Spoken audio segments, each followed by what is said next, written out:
Le festival Paris-Ivoire Cinéma inaugure sa toute première édition les 30 et 31 mai prochains à l'Écart, à Ivry-sur-Seine. Ce pont culturel entre la Côte d'Ivoire et sa diaspora a été initié par Lagossi Entertainment et organisé par Sonia Guisa. Bonsoir. Bonsoir. Alors on va regarder la bande-annonce du festival et on en reparle.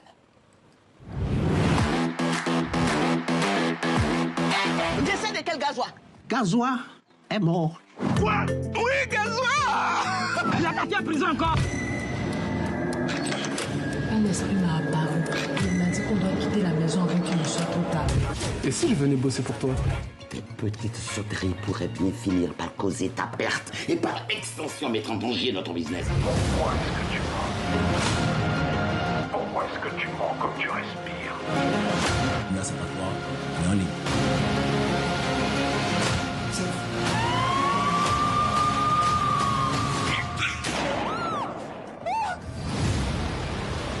Sonia Guisa, j'ai vu que ce festival veut bousculer les circuits traditionnels du cinéma africain en France, C'est-à-dire permettre à la diaspora de pouvoir voir les films au même moment qu'on les voit sur le continent. Donc par exemple Nina Torres qui est en ce moment en diffusion en Afrique et Sex, Love and Money qui sort en juin en Afrique mais qui sortira en exclusivité en France grâce au festival. Donc l'idée c'est de vraiment rapprocher la diaspora africaine du continent et montrer qu'en fait que vous soyez en France ou en Afrique, on a accès au même cinéma. Parce que ce sont des films à succès, populaires sur le continent. Exactement. Contrairement à ce qu'on voit dans les festivals ici en France, qui sont plutôt des films d'auteurs. D'auteurs qu'on ne voit pas, nous, en Afrique d'ailleurs. Donc qui sortent ici pour la diaspora et que nous, on ne voit pas et qui ne sont pas forcément des cinémas qui sont représentatifs de ce qu'on vit. Donc c'était hyper important pour moi de ramener des films de réalisateurs du continent qui racontent nos histoires du continent, donc qui sont des histoires drôles, des histoires d'amour, d'humour, pas juste des histoires de traversée de la mer pour rejoindre l'Europe. Donc vous diriez qu'il y a un vide à combler dans ce paysage culturel français ? Exactement. Je me souviens que pendant la CAN en Côte d'Ivoire, tous ceux qui venaient, ils étaient extrêmement surpris parce qu'ils n'avaient pas cette image de la Côte d'Ivoire. Ah, donc il y a ça ici. Bah oui, il y a ça depuis des années. Donc c'est hyper important, en tout cas, à travers ce cinéma, de découvrir ce que la Côte d'Ivoire et bientôt l'Afrique a à offrir aussi. Donc répondre à un besoin de la diaspora. Exactement. Alors 4 films sont en compétition cette année. Est-ce que vous pouvez nous en dire un peu plus ? Alors oui, donc il y a Nina Torres de Kadi Touré. Et je crois qu'il était passé il y a quelques semaines sur votre plateau pour le vendre. Qui est en ce moment en diffusion en Afrique, qui a fait déjà plus de 10 000 entrées. Donc Kadi, qui est la productrice, si on veut, c'est Madame Blockbuster. Elle bat même les blockbusters américains lorsqu'elle sort un film en salle. On a Ndulu Yesono, qui est un film d'horreur, qui est sorti il y a 2 mois en Afrique. On a Gazwada Mouri, qui est une grosse comédie. Le pitch, moi, je l'adore. Et Sex, Love and Money, qui est une sorte de...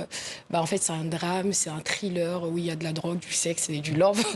Et ça aussi, ça plaît. Ça plaît. Parce que la BA, lorsqu'on l'a partagé, c'est l'un des films pour lesquels les tickets partent très, très vite.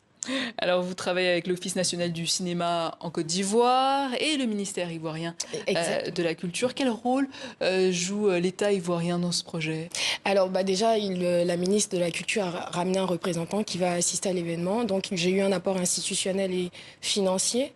Donc, je suis également accompagnée par l'ambassade de Côte d'Ivoire en France. Donc, pour tout ce qui était appui technique, j'ai pu compter sur l'ambassade de Côte d'Ivoire ici. Et puis, le ministère de la Culture, quand ça chauffe, on peut appeler Madame la ministre pour aider. Donc oui, j'ai plutôt un bon appui parce qu'ils croient en ce projet et ils ont confiance au fait que la diaspora aussi doit voir ce qui se passe sur notre continent. Donc on peut parler de diplomatie culturelle du cinéma africain. Exactement. Grâce à vous.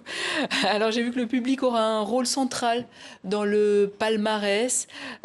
Pourquoi avoir choisi ce mode de sélection participatif ? Parce que c'est le public qui paye pour voir. Et en vrai, quand on fait du cinéma populaire, c'est pour le public, c'est pas forcément pour des professionnels du cinéma qui ont plutôt un regard très technique. Moi, par exemple, qui ai fait une école de cinéma, je sais quand je vois souvent des films avec des personnes qui n'ont pas ma culture cinématographique, on n'a pas la même appréciation.